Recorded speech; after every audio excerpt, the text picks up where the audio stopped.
ഇന്നൊരു movie night ആയാലോ, അത് നമ്മുടെ സ്വന്തം ലാലേട്ടൻ്റെ തുടരും മൂവി. ഭയങ്കര എക്സൈറ്റഡ് ആയിട്ടാണ് പോകുന്നത്. തിയേറ്റർ ഇവിടെ തൊട്ടടുത്ത് തന്നെയാണ് കേട്ടോ, ഒരു 10 മിനിറ്റ്സ് ട്രാവലേ വരുന്നുള്ളൂ. ഇവിടെ കാനഡയിൽ ഇപ്പോൾ ഓൾമോസ്റ്റ് എല്ലാ മലയാളം മൂവീസും വരാറുണ്ട്. സത്യം പറഞ്ഞാൽ ടിക്കറ്റ് കിട്ടാനാണ് പാട്. ആദ്യത്തെ ഒരു ഫ്യൂ ഡേയ്സൊക്കെ എപ്പോഴും ഫില്ലായിരിക്കും. പോണ വഴി നമ്മളൊരു സ്ട്രൈക്ക് കണ്ടു. ഇത് LGBTQ+ ഒരു സ്ട്രൈക്കായിരുന്നു. അങ്ങനെ തിയേറ്ററിലെത്തി.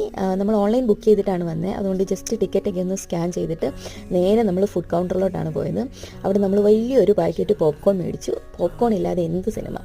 അങ്ങനെ പോപ്കോണൊക്കെ ആയിട്ട് സീറ്റൊക്കെ കണ്ടുപിടിച്ച് നേരെ പോയിരുന്നു. ഫിലിം സ്റ്റാർട്ട് ചെയ്തു. ഫിലിമിനെ കുറിച്ച് പറയുകയാണെങ്കിൽ എനിക്ക് തോന്നിയത് കംപ്ലീറ്റ് സാറ്റിസ്ഫാക്ഷൻ. അതാണ് എനിക്ക് സത്യം പറഞ്ഞാൽ മൂവി കണ്ടപ്പോൾ ഫീലായത്. ഭയങ്കരമായിട്ട് സാറ്റിസ്ഫൈഡ് ആയി. എല്ലാം കൂടി ഒരു പെർഫെക്റ്റ് ആയിട്ടുള്ളൊരു മൂവി.